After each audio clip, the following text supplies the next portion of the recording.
वृत्ति प्रभाकर ग्रंथ में पेज नंबर 212 और 212 पेज के ऊपर दूसरा पैराग्राफ देखिए। या अर्थ में यह शंका है। ठीक है, क्या शंका है भाई? तो शंका का स्वरूप बता रहे हैं। किस अर्थ में? जो ऊपर बात कही है, क्या कहा था? प्रत्यक्ष योग्य वस्तु का प्रमाता के साथ वर्तमान संबंध होता है तो प्रत्यक्ष ज्ञान होता है कि नहीं? किसका? वस्तु का। कौन से वस्तु का प्रत्यक्ष ज्ञान होता है? जो वस्तु प्रत्यक्ष होने के लिए योग्य हो, एक बात, और उस वस्तु का प्रमाता के साथ वर्तमान काल में संबंध हो, तब जाकर उसका क्या होता है? प्रत्यक्ष होता है। सुख दुख का प्रत्यक्ष होता है, क्योंकि सुख दुख प्रत्यक्ष होने के लिए योग्य है और प्रमाता के साथ उन सुख दुख का वर्तमान काल में संबंध भी है। बराबर है। किंतु धर्म अधर्म का प्रत्यक्ष नहीं होता है। यद्यपि सुख दुख की तरह धर्म अधर्म का भी प्रमाता के साथ वर्तमान काल में संबंध है, किंतु धर्माधर्म प्रत्यक्ष होने के लिए योग्य नहीं, अतः धर्माधर्म का प्रत्यक्ष नहीं होता है। ठीक, ये जो बात बता दी उसके ऊपर शंका करता है पूर्व पक्षी। तो क्या शंका है उसकी? तब देखिए, या अर्थ में शंका है क्या? ब्रह्म गोचर ज्ञान परोक्ष नहीं हुआ चाहिए। काहे ते? ब्रह्म का प्रमाता से संबंध होवे तो बाह्यादि ज्ञान की नाई ब्रह्म ज्ञान भी परोक्ष होवे। बराबर। जब अवांतर वाक्य से, देखिए एक बात को, या अर्थ में शंका है। क्या शंका? वो कहता है पूर्व पक्षी कि ब्रह्म गोचर ज्ञान, ब्रह्म विषयक ज्ञान कभी भी परोक्ष नहीं होना चाहिए, हमेशा प्रत्यक्ष ही अपरोक्ष ही होना चाहिए। कौन कहता है? बोलेंगे क्यों? तो ब्रह्म प्रत्यक्ष होने अपरोक्ष होने योग्य है कि नहीं? यदि ब्रह्म अपरोक्ष नहीं होता तो ज्ञानी महात्मा को भी अपरोक्ष नहीं होता, जबकि उनको अपरोक्ष है, अपरोक्ष होने के लिए योग्य है, प्रत्यक्ष होने के लिए योग्य है। कौन? ब्रह्म। और उसका प्रमाता के साथ वर्तमान काल में क्या है? संबंध है। फिर महावाक्य सुनने के बाद, उसका विचार करने के बाद जैसे ब्रह्म का अपरोक्ष ज्ञान होता है, वैसे अवांतर वाक्यों को सुनने के बाद भी उस अवांतर वाक्य से भी ब्रह्म का अपरोक्ष ज्ञान होना चाहिए। किंतु वेदांत मत में तो अवांतर वाक्य से ब्रह्म का ज्ञान परोक्ष होता है और महावाक्य से अपरोक्ष होता है। ये नहीं होना चाहिए, क्योंकि ब्रह्म कैसा है? प्रत्यक्ष योग्य है, वर्तमान काल में प्रमाता के साथ उसका संबंध है। देखो भाई, या अर्थ में यह शंका है, ब्रह्म गोचर मतलब ब्रह्म विषय ज्ञान, ब्रह्म ज्ञान परोक्ष नहीं हुआ चाहिए। काहे ते? कैसी भाई? ब्रह्म का प्रमाता से असंबंध होवे। ब्रह्म का प्रमाता के साथ क्या है? नित्य संबंध है। परोक्ष तब होना चाहिए था जब प्रमाता के साथ संबंध न हो, दूर हो गई, जैसे घट दूर रहता है कि नहीं? और उस घट का ज्ञान किसी ने बता दिया वाक्य के द्वारा, तब घट का ज्ञान होता है हम लोगों को। कैसा? परोक्ष। उस प्रकार ब्रह्म के साथ प्रमाता का कोई संबंध न हो, बराबर, और वाक्य से संबंध हो, तब अपरोक्ष संबंध नहीं होता है, तो परोक्ष तब कह पाते।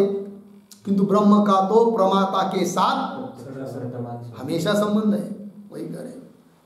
ब्रह्म का प्रमाता से असंबंध होवे तो बाह्यादि ज्ञान की नाई, जैसे बाह्य घटादि पदार्थ है कि नहीं, उसकी ज्ञान की तरह ब्रह्म ज्ञान भी परोक्ष होवे, तो ब्रह्म ज्ञान भी परोक्ष होता है कि नहीं? जब अवांतर वाक्य से सत्य स्वरूप, ज्ञान स्वरूप, अनंत स्वरूप ब्रह्म है, ऐसी वृत्ति होवे, सत्यम ज्ञानम अनंतम ब्रह्म, अवांतर वाक्य है।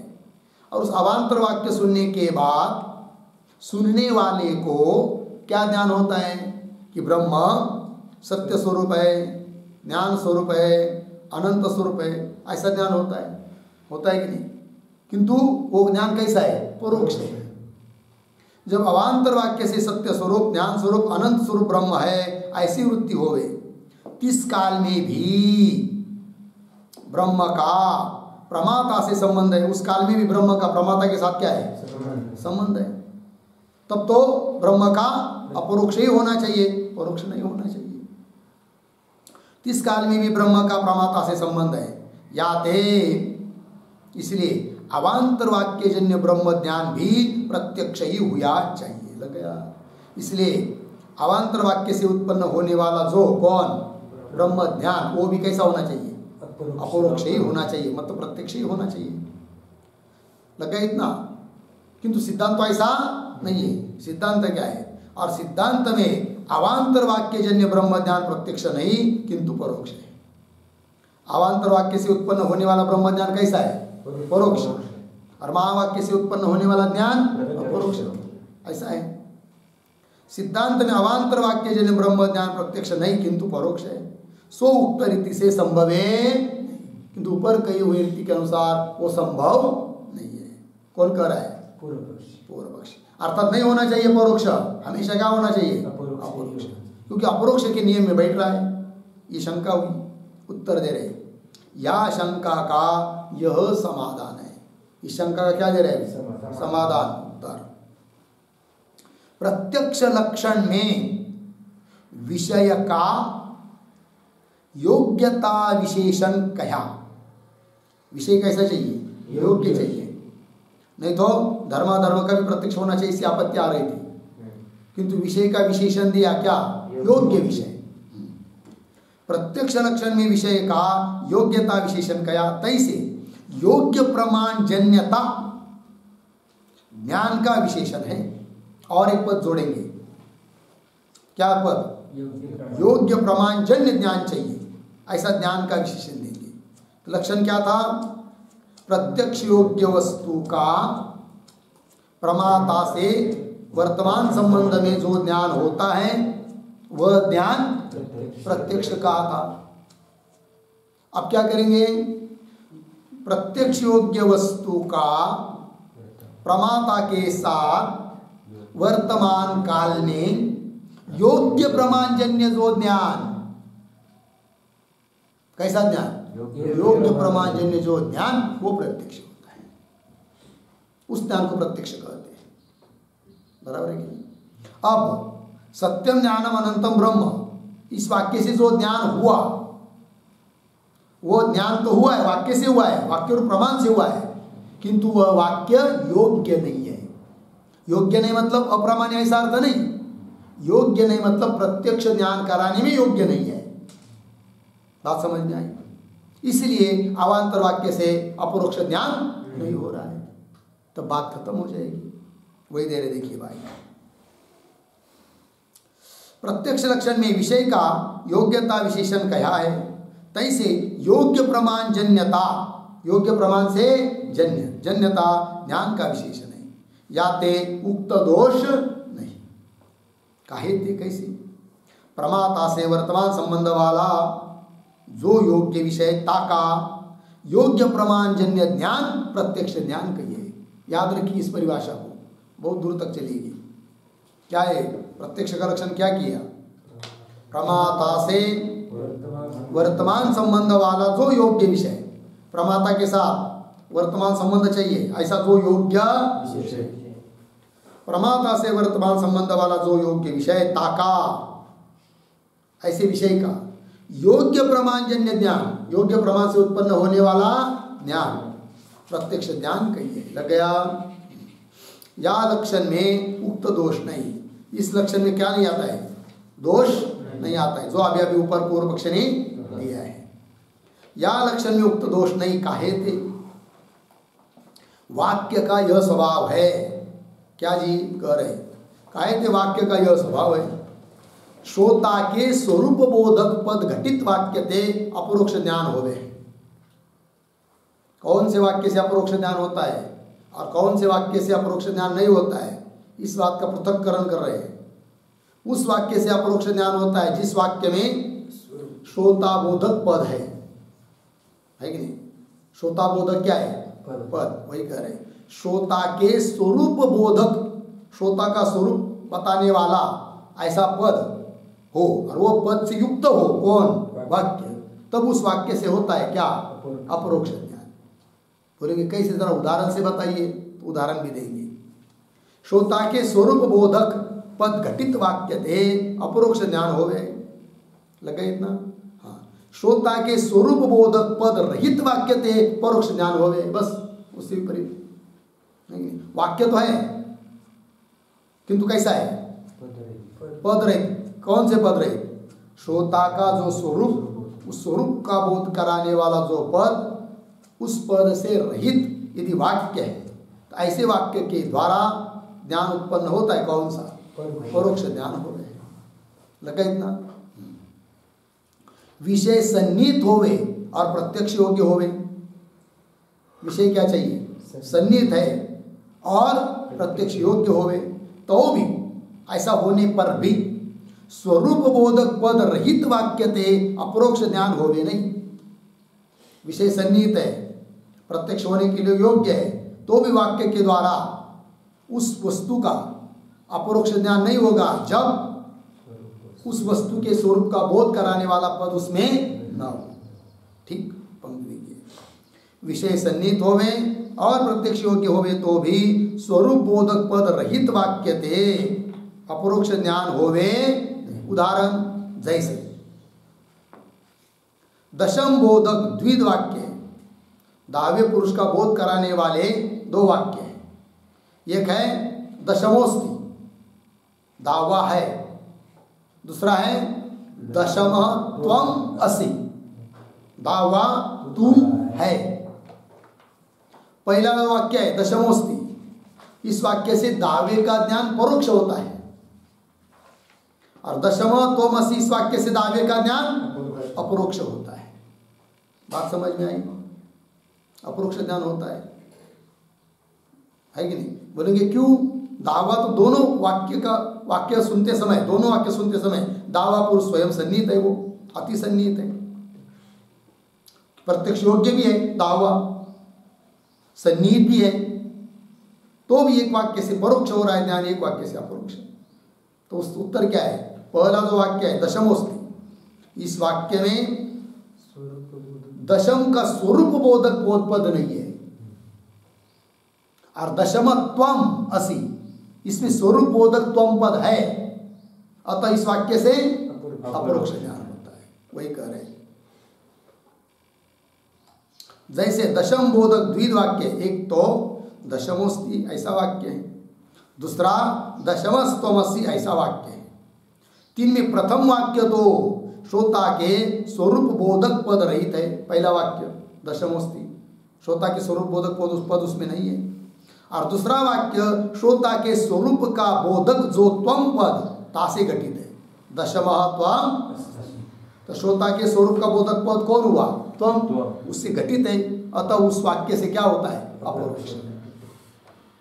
दूसरा वाक्य श्रोता के स्वरूप का बोधक जो त्वम पद तासे घटित कहिए युक्त है। तीन में प्रथम वाक्य श्रोता को दशम का परोक्ष ज्ञान ही होवे। तीन में प्रथम वाक्य क्या है? प्रथम वाक्य तो है ना? हाँ, प्रथम वाक्य से ऐसा चाहिए। तीन में प्रथम वाक्य से श्रोता को दशम का परोक्ष ज्ञान ही होवे। लग गया? पहले वाक्य से क्या होता है? परोक्ष ज्ञान। वाक्यजन्य ज्ञान का विषय दशम पुरुष है, सो दोनों स्थान में अति सन्निहित है। वाक्यजन्य ज्ञान का विषय जो दशम पुरुष, वह सो दोनों स्थान में मतलब दोनों प्रकार का भी वाक्य सुना तब स्थान में अति सन्निहित है। अति सन्निहित क्यों बोला? तो बता रहे आगे, जो स्वरूप से भिन्न होवे और संबंधी होवे सो सन्निहित कई होवे है। जैसे घट, आपने घट अलग है, अब हम लोग अलग है, अर्थात अपने स्वरूप से भिन्न है कौन? घट, और पास में रखा है, तब उसको कहेंगे सन्निहित। जो स्वरूप से भिन्न होवे और संबंधी होवे सो सन्निहित होवे। दशम पुरुष श्रोता के स्वरूप से भिन्न नहीं। दावा जो पुरुष है वो सुनने वाले पुरुष का स्वरूप से भिन्न है क्या? नहीं, उसका स्वरूप ही है, इसलिए कह दिया क्या? अति सन्निहित स्वरूप होने के कारण। दशम पुरुष श्रोता के स्वरूप से भिन्न नहीं, किंतु श्रोता का स्वरूप है, याते अति सन्निहित है कौन? दावा। और प्रत्यक्ष योग्य है कौन? दावा। प्रत्यक्ष योग्य है। जो प्रत्यक्ष योग्य नहीं होवे तो बराबर दावा यदि प्रत्यक्ष योग्य नहीं मानेंगे तो दूसरे वाक्य के समय में भी क्या नहीं होना चाहिए? प्रत्यक्ष नहीं होना चाहिए। जो प्रत्यक्ष योग्य नहीं होवे तो द्वितीय वाक्य से भी दशम का प्रत्यक्ष ज्ञान नहीं चाहिए। दूसरे वाक्य से भी दावे का क्या नहीं होना चाहिए? प्रत्यक्ष ज्ञान नहीं चाहिए। और होता है, इसका मतलब प्रत्यक्ष योग्य है कौन? दावा। अति सन्निहित है कौन? दावा। तो भी एक वाक्य से होता है परोक्ष, एक वाक्य से होता है अपरोक्ष। जिसमें श्रोता का बोध कराने वाला पद नहीं है उससे परोक्ष, जिसमें पद है उससे अपरोक्ष। और द्वितीय वाक्य से प्रत्यक्ष ज्ञान होवे है। द्वितीय वाक्य कौन सा? दशमा त्वाम। द्वितीय वाक्य से प्रत्यक्ष ज्ञान होवे है, याते प्रत्यक्ष योग्य है। लग गया? इस रीति से अति सन्निहित और वाक्य जन्य प्रत्यक्ष योग्य दशम का जो वाक्य से प्रत्यक्ष ज्ञान होवे नहीं, यह वाक्य अयोग्य। देखो इस रीति से मिल गया। हम देखिए इस रीति अति सन्निहित विषय कैसा है? अति सन्निहित और वाक्य जन्य प्रत्यक्ष योग्य दशम का, वाक्य से जिसका प्रत्यक्ष हो सकता है ऐसे दशम का, जो मतलब यदि वाक्य से प्रत्यक्ष ज्ञान होवे नहीं, किसी भी वाक्य से उसका प्रत्यक्ष यदि नहीं होता तो वह वाक्य अयोग्य। सॉरी, जो वाक्य से मतलब जिस वाक्य से, ऐसा करना है, जिस वाक्य से प्रत्यक्ष ज्ञान होवे नहीं वह वाक्य अयोग्य। हाजी, दशम का ज्ञान जिस वाक्य से प्रत्यक्ष नहीं हो रहा है वह वाक्य अयोग्य, और दशम का ज्ञान अपरोक्ष जिस वाक्य से हो रहा है वह वाक्य योग्य। जो वाक्य से प्रत्यक्ष ज्ञान होवे नहीं वह वाक्य अयोग्य है। और द्वितीय वाक्य से तीसरी दशम का अपरोक्ष ज्ञान होवे है। दूसरे वाक्य से, दूसरा वाक्य कौन सा? दशम त्वमसि। द्वितीय वाक्य से तीसरी दशम का अपरोक्ष ज्ञान होवे है, या ते द्वितीय वाक्य योग्य है। लग गया? तो बोलेंगे हम कैसा जाने ये वाक्य योग्य है, ये वाक्य अयोग्य है करके? तब बता रहे वाक्य की योग्यता अयोग्यता में और तो कोई हेतु है नहीं, दूसरा कोई हेतु नहीं है। फिर कौन हेतु है? स्वरूप बोधक पद घटितत्व और स्वरूप बोधक पद रहितत्व। बस स्वरूप का बोधक पद है वाक्य में तो वह वाक्य योग्य, स्वरूप बोधक पद नहीं है तो वह वाक्य अयोग्य।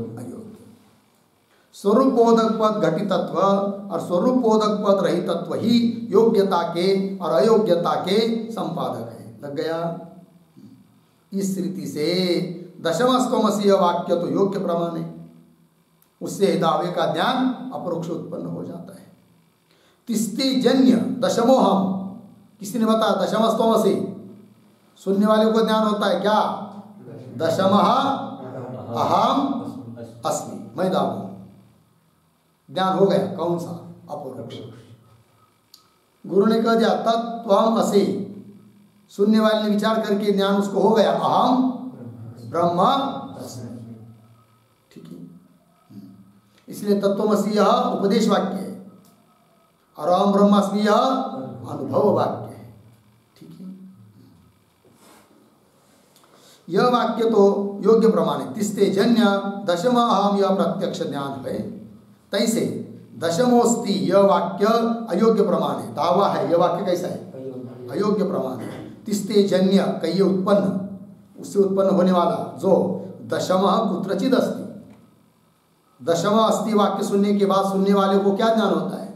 दशम कुत्रचित अस्ति, दावा कहीं तो होगा, ऐसा ज्ञान होता है। वो कौन सा ज्ञान है? परोक्ष। दशम कुत्रचित अस्ति, ऐसा दशम का ज्ञान सो परोक्ष है। लग गया, ये उदाहरण हुआ। तैसे ब्रह्म बोधक वाक्य भी दो प्रकार के हैं। ब्रह्म का बोध कराने वाले वाक्य भी कितने प्रकार के हैं? दो। कौन कौन? अवान्तर वाक्य, महावाक्य। उसमें महावाक्य अपरोक्ष ज्ञान कराने के लिए योग्य है, क्योंकि उसमें श्रोता का बोधक त्वम पद है। और अवान्तर वाक्य परोक्ष ज्ञान कराते, अपरोक्ष ज्ञान उत्पन्न कराने में योग्य नहीं है, क्योंकि उसमें श्रोता बोधक पद नहीं है। तैसे ब्रह्म वाक्य भी दो प्रकार के हैं। सत्यम ज्ञानम अनंतम ब्रह्म, इस रीति से अवान्तर वाक्य है, और तत्वमसि इस रीति से महावाक्य है। अवान्तर वाक्य में श्रोता का स्वरूप बोधक पद नहीं। सत्यम ज्ञानम अनंतम ब्रह्म, इसमें त्वम आदि पद है क्या? श्रोता का स्वरूप बोधक पद नहीं है। अवान्तर वाक्य में श्रोता का स्वरूप बोधक पद नहीं, याते प्रत्यक्ष ज्ञान के जनन में योग्य अवान्तर वाक्य नहीं। इसलिए अवान्तर वाक्य कैसा नहीं है? प्रत्यक्ष ज्ञान उत्पन्न करने में योग्य नहीं है, योग्य अवान्तर वाक्य नहीं। और महावाक्य में, महावाक्य मतलब कौन सा? तत्वमसि। महावाक्य में श्रोता के स्वरूप के बोधक त्वमादि पद है, त्वम वगैरह पद है, याते प्रत्यक्ष ज्ञान जनन में योग्य महावाक्य है। प्रत्यक्ष ज्ञान उत्पन्न कराने में योग्य है कौन? महावाक्य। प्रत्यक्ष ज्ञान जनन में योग्य महावाक्य, इस रीति से योग्य प्रमाण महावाक्य है। लग गया?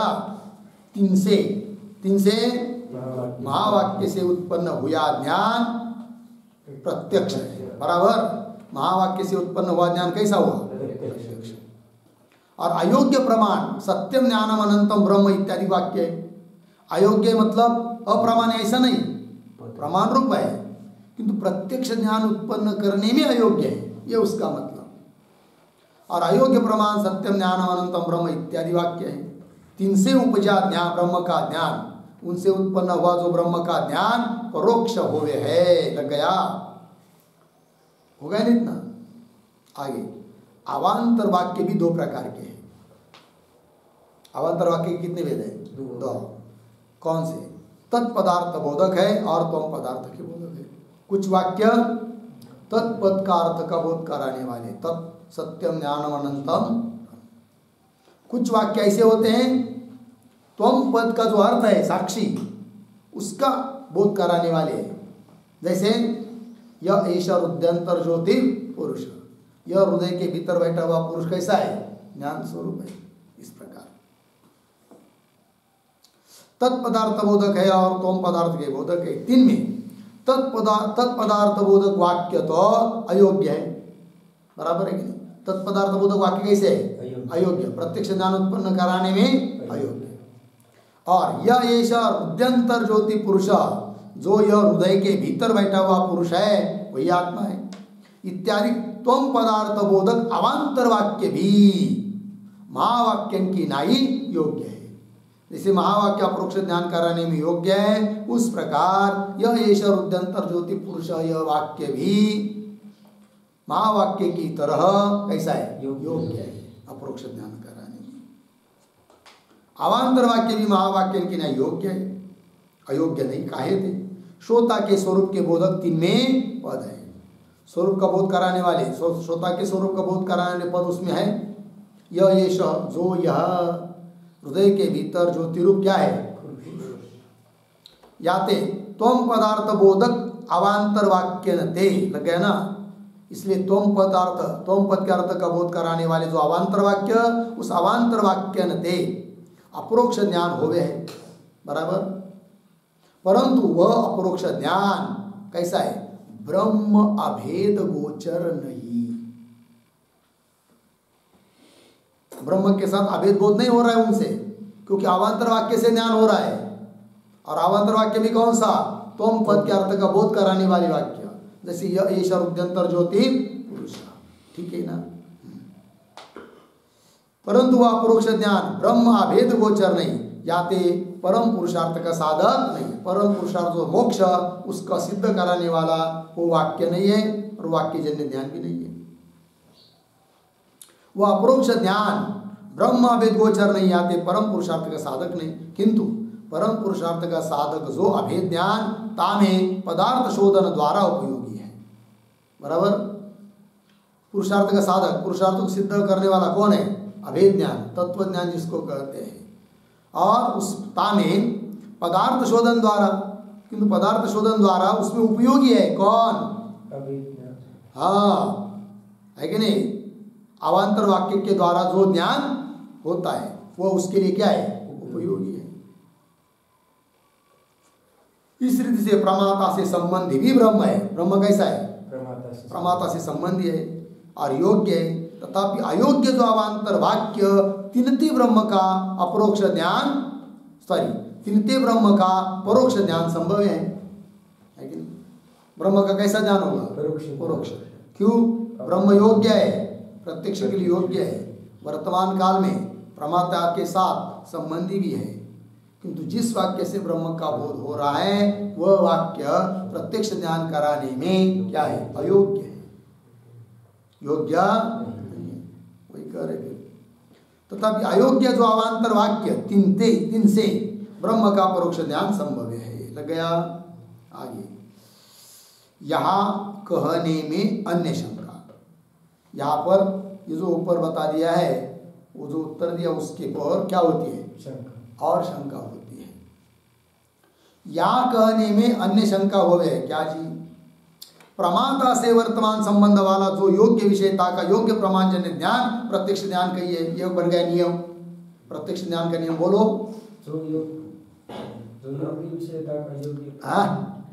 प्रमाता से वर्तमान संबंध वाला जो योग्य विषयता का योग्य प्रमाणजन्य ज्ञान प्रत्यक्ष ज्ञान कहिए है। बोला, प्रमाता से वर्तमान संबंध वाला जो योग्य विषयता का योग्य प्रमाणजन्य ज्ञान प्रत्यक्ष ज्ञान कहिए है। हाँ, विषय कैसा चाहिए? प्रमाता से वर्तमान काल में संबंधी चाहिए और योग्य विषय प्रत्यक्ष होने के लिए योग्य चाहिए और उसका ज्ञान भी योग्य प्रमाण से उत्पन्न होना चाहिए, तब वह ज्ञान होता है क्या? प्रत्यक्ष। या कहने में सुखादिकन के प्रत्यक्ष में उक्त लक्षण का अभाव है। शंका कर रहा है पूर्व पक्षी। सुख दुख का प्रत्यक्ष होता है कि नहीं? होता है ना? नहीं होना चाहिए। बोलेंगे क्यों नहीं होना चाहिए? हाजी, बात लग रही ना? यहाँ कहने में सुखादिकन के प्रत्यक्ष में उक्त लक्षण का अभाव है। काहे थे? सुखादि प्रत्यक्ष में प्रमाणजन्यता क्या अभाव थे? सुखादि का प्रत्यक्ष ज्ञान उत्पन्न होता है तो किसी प्रमाण से उत्पन्न होता है क्या? नहीं, क्योंकि मन को इंद्रिय तो मानते नहीं है, सुख दुख को साक्षीवाद से मानते हैं। किसी प्रमाण से तो ज्ञान नहीं हो रहा है। और लक्षण क्या किया? योग्य प्रमाणजन्य। प्रमाण या योग्य अयोग्य प्रश्न ही नहीं, क्योंकि प्रमाण ही नहीं है। कौन कह रहा है? काहे थे? सुखादि प्रत्यक्ष में प्रमाणजन्यता के अभाव थे, प्रमाणजन्य नहीं है, इसलिए योग्य प्रमाणजन्यता सर्वथा संभव है। प्रमाणजन्य ही नहीं है, योग्य प्रमाणजन्य कहाँ से आएगा? सर्वथा संभव है नहीं। या ते उक्त लक्षण में अव्याप्ति दोष है। अतः ये जो लक्षण बताया अभी उसमें कौन दोष बताया पूर्व पक्षी? अव्याप्ति। कौन सा लक्षण?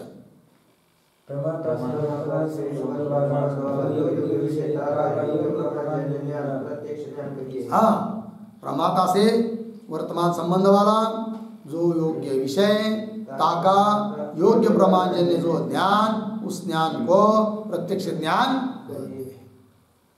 किंतु यहाँ पर क्या लिखा है? अव्याप्ति दिखाया, दोष दिखाया। कैसी? हाँ, बराबर है क्या? प्रमाता भाष्य है, वो तो किसी से प्रमाण से जन्य नहीं होते, इसलिए योग्य प्रमाण का तो विषय ही नहीं आता। यहाँ पर प्रमाण भी नहीं है। सुख दुख का प्रत्यक्ष होता है कि नहीं? होना चाहिए क्या? नहीं होना चाहिए, क्योंकि इस नियम में नहीं बैठ रहा है। बोलेंगे क्यों? प्रमाता के साथ संबंध है कि नहीं? सुख दुख का है। सुख दुख प्रत्यक्ष होने योग्य भी है, प्रमाता से वर्तमान काल में संबंध भी है, किंतु किसी प्रमाण से जन्य नहीं मानते सुख दुख के ज्ञान को। साक्षीवाद से किसी प्रमाण से ही जन्य नहीं है, योग्य प्रमाण से जन्य आएगा क्या? रहेगा क्या? नहीं, तो लक्षण नहीं जा रहा है। जाना चाहिए, अव्याप्ति हो रही है, बराबर है कि नहीं? प्रत्यक्ष है सुख दुख, उसमें लक्षण जाना चाहिए, नहीं जा रहा है, क्या हुई? अव्याप्ति दोष है। होगा इतना, आगे चलिए। या शंका यह समाधान है, या शंका का यह समाधान है। शंका का क्या दे रहे हैं अभी? समाधान, उत्तर। देखो योग्य प्रमाण जन्यता का लक्षण में प्रवेश नहीं। बोलो, समाधान देना है ना, समाधान देने के लिए कोई पद जोड़ना चाहिए। बोलते रहे क्या? अब योग्य प्रमाण जन्य ऐसा लक्षण में देंगे ही नहीं आप, बराबर। फिर ऊपर की शंका आएगी, अवांतर वाक्य से भी अपरोक्ष होना चाहिए, योग्य प्रमाण जन्य नहीं देंगे तो वो बोलते ये भी नहीं। अब ऐसा लक्षण करेंगे कि पीछे में जो बताया उसमें भी दोष नहीं आएगा, और सुख दुख का प्रत्यक्ष करने में भी कोई दिक्कत नहीं आएगी। लग गया? बोलेंगे क्या करोगे? तो बता रहे योग्य प्रमाण जन्यता का लक्षण में प्रवेश नहीं, किंतु फिर क्या? अयोग्य प्रमाण जन्यता का नहीं, अलिखी अजन्यता का प्रवेश है। अयोग्य प्रमाण अजन्यता का प्रवेश है। अब समझ में आया? लक्षण क्या बनेगा फिर? प्रमाता से वर्तमान संबंध वाला जो योग्य विषय ताका अयोग्य प्रमाण से अजन्य ज्ञान प्रत्यक्ष ज्ञान, बराबर है? क्या क्या चाहिए? प्रमाता के साथ वर्तमान संबंध चाहिए विषय का, विषय प्रत्यक्ष होने के लिए योग्य चाहिए, उसका योग्य प्रमाण जन्य ज्ञान नहीं, अयोग्य प्रमाण से अजन्य, अयोग्य प्रमाण से उत्पन्न न हो, फिर योग्य प्रमाण से उत्पन्न हो चाहे न हो, उससे कोई लेना देना नहीं। अयोग्य प्रमाण से उत्पन्न नहीं चाहिए ऐसा ज्ञान, उसको हम कहते हैं क्या? अब सुख दुख का ज्ञान देखो, सुख दुख प्रमाता के साथ वर्तमान संबंध वाले है कि नहीं? प्रत्यक्ष योग्य है कि नहीं? किसी प्रमाण से उत्पन्न नहीं होते ना? नहीं, कोई बात नहीं, नहीं होते, किसी प्रमाण से उत्पन्न नहीं होते, किंतु अयोग्य प्रमाण से उत्पन्न होता है कि उनका ज्ञान नहीं, अयोग्य प्रमाण से अजन्य ज्ञान है वो, अतः प्रत्यक्ष लगा लक्षण, बराबर है कि नहीं? और अवांतर वाक्य से भी अपरोक्ष होना चाहिए, उसमें भी दोष नहीं आएगा। क्या जी? ब्रह्म प्रमाता के साथ वर्तमान संबंध वाला है, प्रत्यक्ष होने योग्य है ब्रह्म, किंतु अवांतर वाक्य से उत्पन्न होता है ना, और अवांतर वाक्य क्या है? अयोग्य प्रमाण है। इसका मतलब अयोग्य प्रमाण से वो जन्य है। हमको क्या चाहिए? अयोग्य प्रमाण से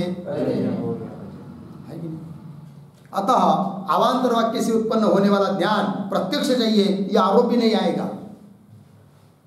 और सुख दुख के ज्ञान में अव्याप्ति हो रही थी, वो भी नहीं होगी। फिर लक्षण बन गया क्या? प्रमाता से वर्तमान संबंध वाला योग्य विषय का अयोग्य प्रमाण से अजन्य जो ज्ञान, उसको कहते हैं प्रत्यक्ष। बोलो एक बार। प्रमाता से वर्तमान संबंध वाला जो योग्य विषय का अयोग्य हाँ, अयोग्य प्रमाण से अजन्य जो ज्ञान, उसको कहते हैं क्या? प्रत्यक्ष। पंक्ति देखिए, हाँ, किंतु अयोग्य प्रमाण अजन्यता का प्रवेश है, या व्याप्ति नहीं। काहे थे? प्रमाता से वर्तमान संबंध वाला बराबर जो योग्य विषयता का अयोग्य प्रमाण से अजन्य ज्ञान, सो प्रत्यक्ष ज्ञान, ये लक्षण बन गया। इस रीति से कहे, ऐसा लक्षण करने पर अवांतर वाक्य जन्य ब्रह्म ज्ञान की व्यावृत्ति हो गई है। अवांतर वाक्य जन्य जो ब्रह्म का ज्ञान, उससे अपरोक्ष होना चाहिए, ऐसी जो शंका दी थी ना, उस शंका क्या हो जाती है? व्यावृत्ति, निवृत्ति, वहां पर भी दोष नहीं आता है। अवांतर वाक्य जन्य ब्रह्म ज्ञान की व्यावृत्ति हो गए, लग गया। उक्त रीति से ब्रह्म मात्र के बोधक अवांतर वाक्य अयोग्य प्रमाण है, क्योंकि ऊपर जो बताई थी ना वाक्यों की योग्यता योग्यता, उसके आधार पर विचार करेंगे तो ब्रह्म ज्ञान के बोधक अवांतर वाक्य कैसे? अयोग्य है, अयोग्य प्रमाण है। और ब्रह्मास्ति यह परोक्ष ज्ञान तिनते जन्य है, ब्रह्म है ऐसा परोक्ष ज्ञान उनसे उत्पन्न होता है। ब्रह्मास्ति यह परोक्ष ज्ञान तिनते जन्य है, अजन्य नहीं। अर्थात अयोग्य प्रमाण से क्या हुआ ज्ञान? वो जन्य है। हमको क्या चाहिए? अयोग्य प्रमाण से अजन्य चाहिए। याते परोक्ष ज्ञान में लक्षण जावे नहीं, अतिव्याप्ति नहीं होती है। और सुखादि ज्ञान, सुखादि गोचर ज्ञान का संग्रह होवे। सुख दुखों को विषय करने वाला जो ज्ञान, उसका क्या होता है? संग्रह होता है। मतलब उसको उसमें कोई दोष नहीं आता है। काहे थे? सुखादि गोचर ज्ञान किसी प्रमाण के जन्य नहीं, किसी प्रमाण से उत्पन्न नहीं होता है। कौन? सुखादि विषय ज्ञान। याते अयोग्य प्रमाण थे अजन्य है, लग गया। और इंद्रिय जन्य घटादि ज्ञान तैसे महावाक्य जन्य ब्रह्म ज्ञान योग्य प्रमाण जन्य होने ते अयोग्य प्रमाण से अजन्य है। घट का ज्ञान हुआ, आयाम घट इंद्रिय से उत्पन्न हुआ कि नहीं? योग्य प्रमाण से जन्य है, रहने दो ना, कोई दिक्कत नहीं। हमको हमको क्या चाहिए? अयोग्य प्रमाण से अजन्य। तो वही यहाँ पर ब्रह्म ज्ञान भी महावाक्य से उत्पन्न होता है कि नहीं? तो महावाक्य योग्य प्रमाण है, तो योग्य प्रमाण से जन्य रहने दो, चाहे न रहने, उससे कोई लेना नहीं है। अयोग्य प्रमाण से क्या चाहिए? अजन्य। और इंद्रिय जन्य घटादि ज्ञान जैसे महावाक्य जन्य ब्रह्म ज्ञान योग्य प्रमाण जन्य होने ते अयोग्य प्रमाण से अजन्य है, लग गया। याते प्रत्यक्ष ज्ञान का उक्त लक्षण दोष रहित है। अभी जो प्रत्यक्ष ज्ञान का लक्षण किया वो कैसा है? दोष रहित है। तो क्या लक्षण बन गया? बोलो एक बार। प्रमाता से वर्तमान संबंध वाला योग्य विषय का अयोग्य प्रमाण से अजन्य जो ज्ञान, उसको कहते हैं प्रत्यक्ष। सब मिलकर एक बार बोलो। प्रमाता से वर्तमान संबंध वाला योग्य विषय का अयोग्य प्रमाण से अजन्य ज्ञान सो प्रत्यक्ष ज्ञान कहिए है। हाँ, प्रमाता के साथ वर्तमान संबंध वाला हो, विषय योग्य हो और अयोग्य प्रमाण से अजन्य हो, ऐसा जो ज्ञान, उस ज्ञान को कहते हैं क्या? प्रत्यक्ष ज्ञान। लग गया जी। अब आगे कर रहे पूर्व प्रसंग, ये मूल बात पर आ रहे। कहाँ से बात चली थी वहां आप जाने वाले हैं, किंतु उसका विचार हम लोग कल करेंगे। ओम पूर्णमदः पूर्णमिदं पूर्णात् पूर्णमुदच्यते पूर्णस्य पूर्णमादाय पूर्णमेवावशिष्यते। ओम शांति शांति शांति। शंकरं शंकराचार्यं केशवं बादरायणं सूत्रभाष्यकृतो वन्दे भगवन्तो पुनः पुनः। ईश्वरो गुरुरात्मेति मूर्तिभेदविभागिनि व्योमव्याप्तदेहाय दक्षिणामूर्तये नमः। ओम शांति शांति शांति।